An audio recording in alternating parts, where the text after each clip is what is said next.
True or false? People who are aggressive and uptight tend to have high blood pressure.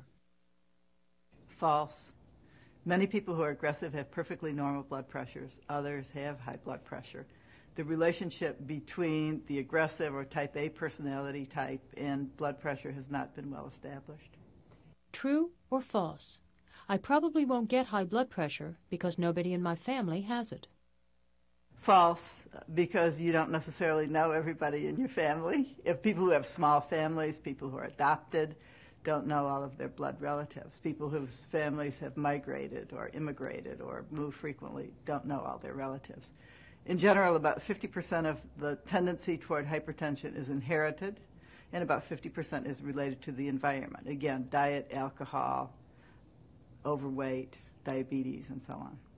True or false? African Americans are at greater risk of developing high blood pressure. True. African Americans have much more hypertension than white people. The specific incidence of hypertension is 32% in African Americans living in the United States. Hypertension occurs in only 24% of non-Hispanic white people in the United States. True or false? If I cut down on salt, I won't get high blood pressure. False.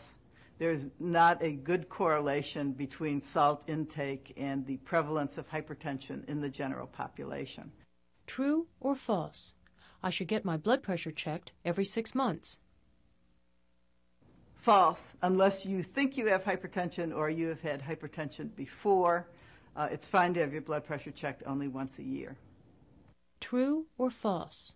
I'm a 55-year-old woman and don't have high blood pressure yet, so I don't need to worry.